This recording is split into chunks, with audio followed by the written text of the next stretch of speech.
be here together with you guys and girls to actually see this Pwani Innovation Week and to see Close the Gap in Kenya. Let me quickly introduce myself. I'm Didier Appels. I work for Close the Gap in Belgium. And I've been doing that for 6 years now. It's been a roller coaster. It's been the sixth most motivating years in my work life so far. I'd like to briefly talk about Close the Gap before I give the floor to other people that have been contributing to the Close the Gap Hub these past weeks. So as you may know, Close the Gap is a social enterprise started by Olivier van den Einde 19 years ago, almost 20 years ago. And we actually focus on giving people opportunities. If you were to name one thing, that's for me the key thing. We want to create opportunities, and we do that mainly by recovering used computers, used IT assets that we then give a second life in Europe and in countries like Kenya. We do that with a specific reason. We want to make sure that we can actually give tools to everybody. If you have tools, you can build your dream. You can build your company. You can study. You can apply for a job. You can study more to become maybe a diplomat or an architect. But you need to have the opportunity. You need to have access to the tools. And for us, IT are the tools that you need. So we want to make sure that we give everybody access to IT.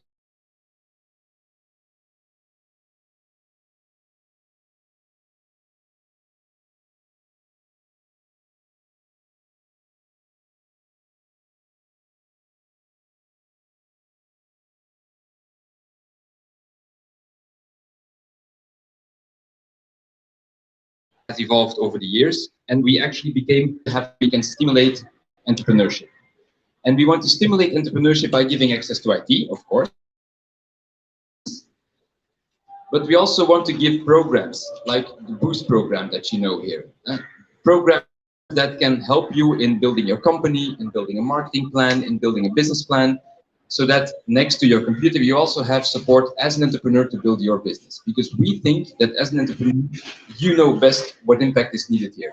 We don't know that, you guys know that. We just want to be there to support you, to enable you. And if you look at what we do as Belgians here, as Team Kenya in Belgium, I think that's the best thing we can do, is support you. We want to be that enabler. And I'm very proud to say that Close the Gap is one of the enablers, but it's very fun to see that there are several Belgian entities in Kenya that actually strive to do the same thing. Just support you guys because we believe in the innovations that we see, we believe in the positive mindset that we see, we believe in the creativity that we see. So we think that if we create an environment where you can build your dream, then you will be able to build that dream. And it's the famous words of Engosa that you see there standing in the back. If you build it, they will come. And those words still resonate with me. We have built it, so I hope that you will keep on coming. And what have we built then? Well, we have built a hub here with two places, the Close the Gap Hub and the Circular Economy Hub. The Circular Economy Hub is, again, the core of Close the Gap. It's there that we refurbish IT assets locally. That's in Jomvu. We're very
World Humanitarian Summits. We had a lot of thumbs up, but still we didn't have one organization that dared to jump, especially the big organizations who only go for the very big companies. We were a small actor, so it was actually difficult to do a first international project.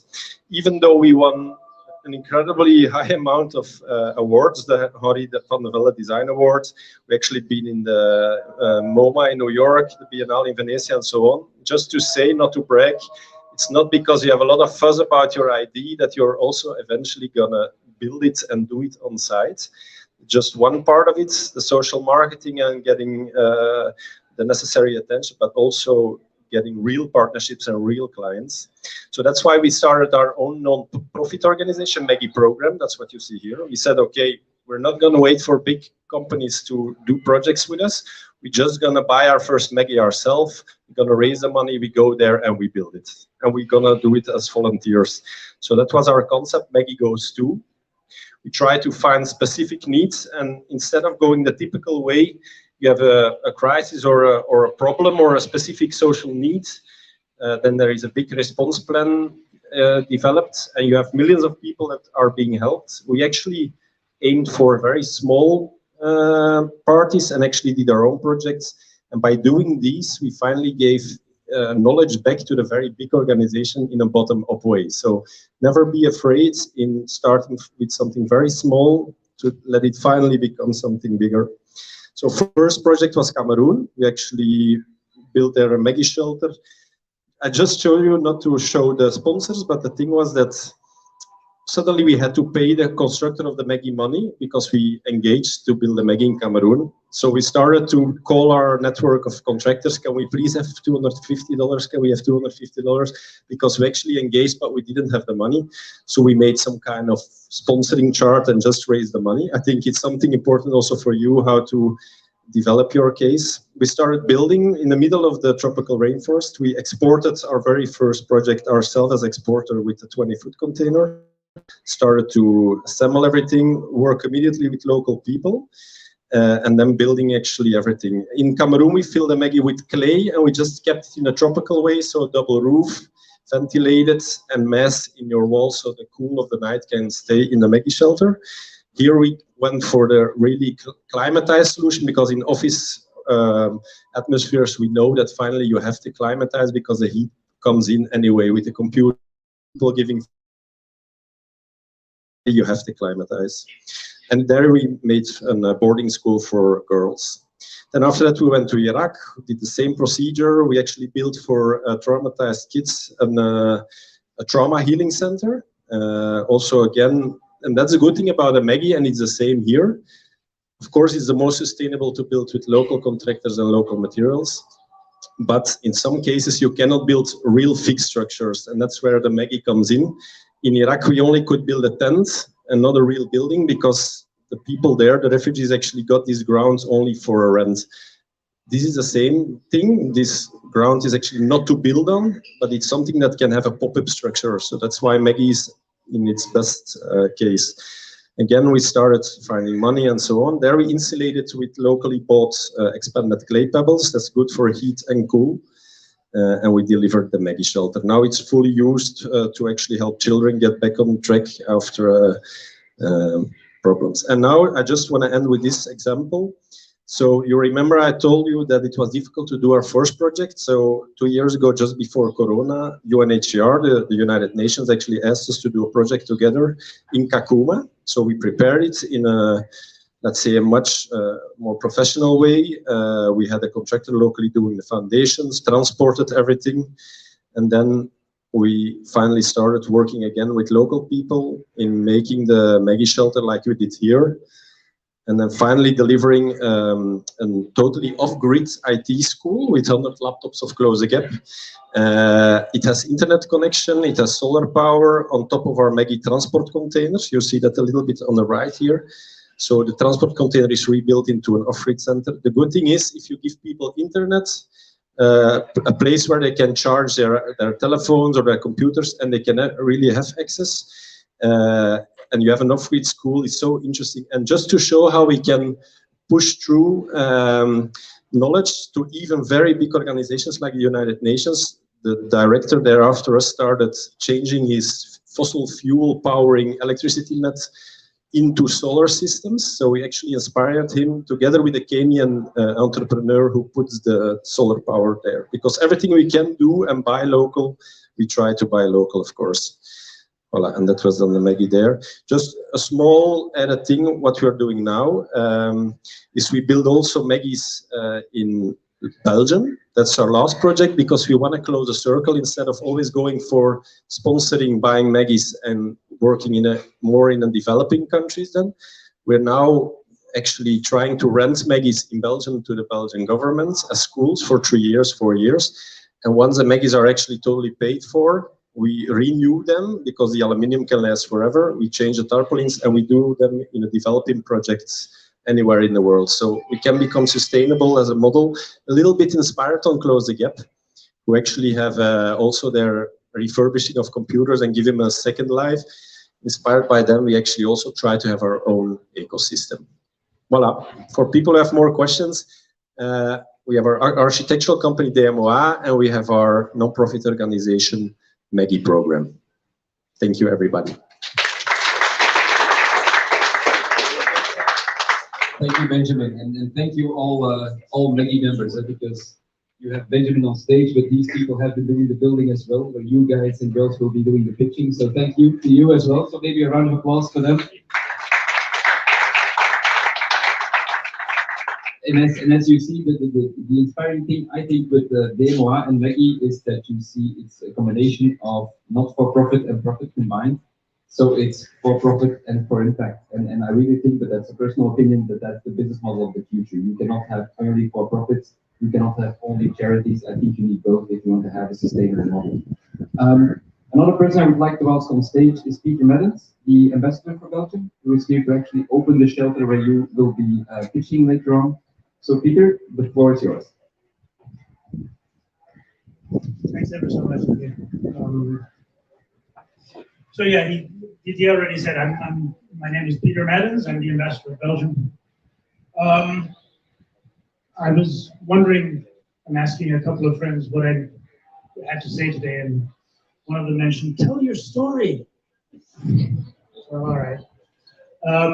My dad was ambassador here in the 70s, so I actually grew up partially here in this country. So for me, talk about circular economy. I'm circling back to where I grew up. I don't know if that was a good joke. At least somebody's laughing.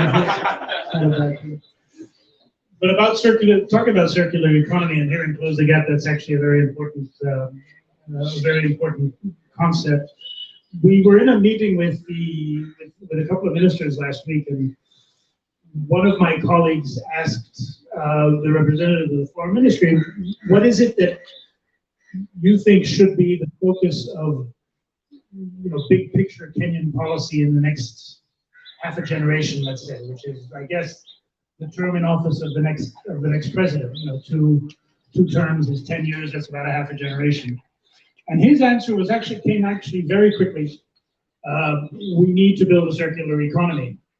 To which I then thought, well, that guy, I'm going to bring him here to Mombasa. The next time he's here, bring him here to Mombasa and show him Close the Gap, because that's exactly what this organization is all about. Well, it's about circular economy, yes, absolutely, but it's also about youth and opportunity, and that's what this particular hub is about. And in a way, I guess youth and opportunity is also circular economy. It's recycling, not just recycling, but using experience to create innovation, to create opportunity. Close the Gap is one of various Belgian companies for whom innovation is the core business. We have a couple of them represented here today, and there's another couple that are going to be here this week to participate in the Pwani Innovation Week, and that makes me a particularly proud Belgian representative. Again, today, even more so, because we're bringing together, I want to call them two stars of Belgian business creativity. Both Close the Gap and DMOA are absolutely stars of Belgian creativity, and not just creativity in the substantive sense, but also in terms of how a business is run, with lots of youth, lots of innovation, lots of creativity, lots of imagination, and that's exactly what needs to be, what the future needs to look like. Because we are going through crises in this world of ours. I mean, we've just had this pandemic. We're at war on the European continent. We need to think differently about how we live. Not to mention the climate crisis. We need to think differently about how we're living and how we're going to survive as a human race in the next couple of generations. And it's with companies like these. At least, there's many more in the world, but I want to pick out these two from my country to make that point in particular. So thank you very much. And let's go open up this Maggie shelter, shall we? Thank you. Before we actually go to the Maggie shelter, I want to ask you a favor. All of you know Olivier, probably. Olivier couldn't be here today. He's the founder of Close the Gap, and he has, well, several things that I really appreciate about him. One of the things is the fact that he organized or made this possible. So I wanted to thank him for that. And I was thinking in the plane, how can I thank Olivier on behalf of all of us to make this possible? There you go. I had the idea that we should have the biggest group possible and have one selfie for Olivier. I know that he is in Belgium because he just had his second son being born, so he couldn't be here. But he's thinking of us, and if we send him back a selfie, I'm sure that he will appreciate it. So if we have to get up anyway to go to the shelter to listen to the other presentations, we can just have one group in the middle, please. Then we can have a very good dynamic selfie. So if you all take the central position, the Close the Gap team as well. As well. Yeah. I'll do that. You want the other? Yeah.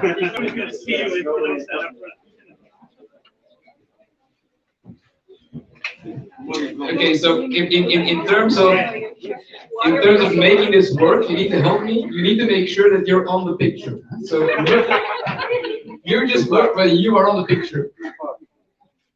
Let's just see if this works. I think we got it. There's somebody in the back. You don't need the picture. Oh, we're moving the table around. That's an excellent idea. That's excellent. Okay, so are we on the tables?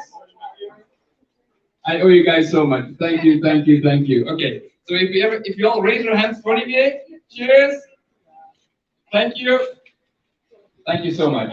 And I want to, yes, big round of applause for you guys.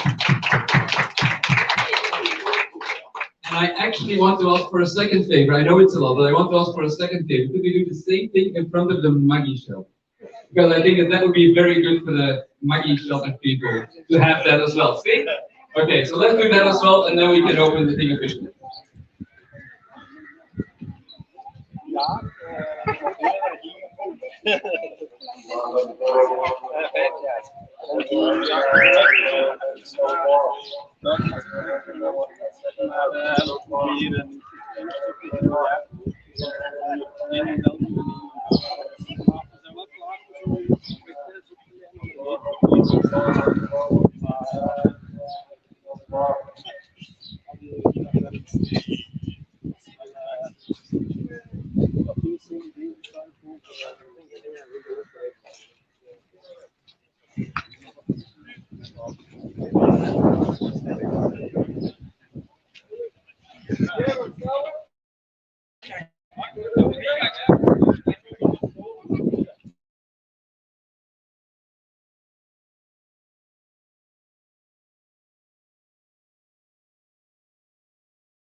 Climbing in the tree then?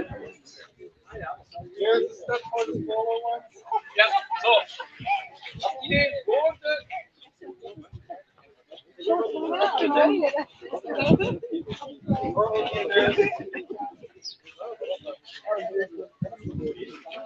Ja, ik ben al. Ja, dit is een beetje kleiner.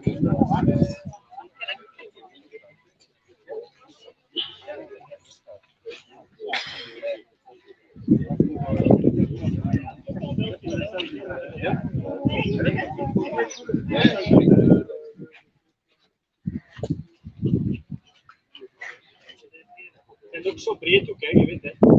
Maar dat weet ik niet. All right, say cheese. We go vertical.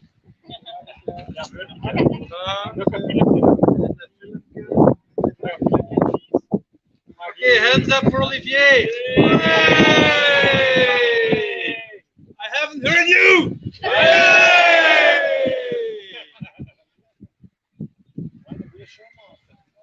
1 second, 1 second, 1 second. Yeah, now I'm gonna take you from the good side.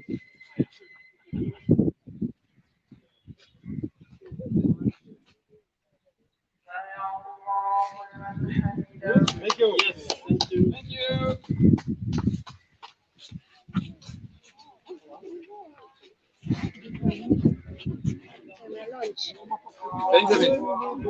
Benjamin. The official opening? All right, who else? Ludo.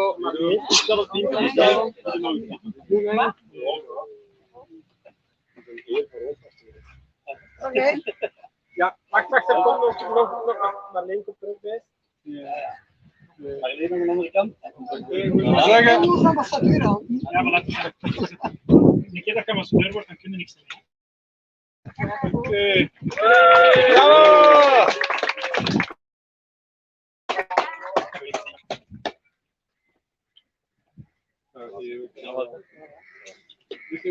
Geen idee. Wat is het? Bravo! Ben ik aan, hè? Wacht, ik maak een foto. Laten zien dat het open gaat.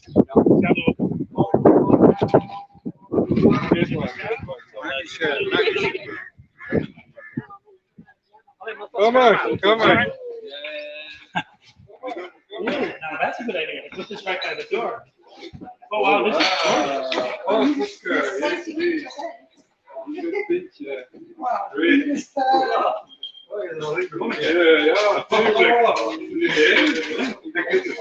ik ben Matthias. Oh ja, yes. Ik ben al heel erg klaar. Ah, je zegt wat leuk? Wel, ja, ik word wel wat. Nee, hoor.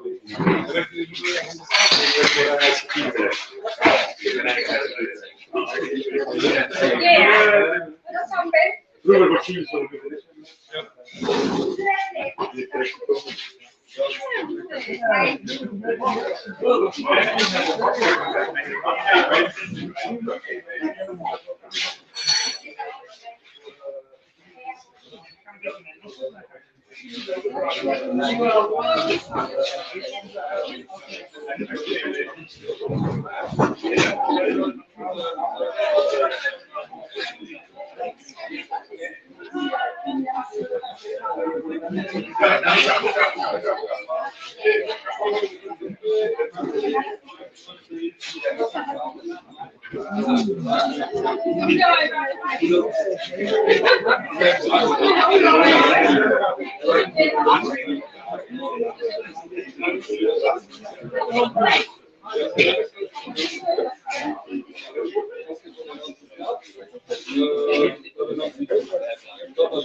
Aan de zijkant. Ik ben net aan de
What's the product?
Try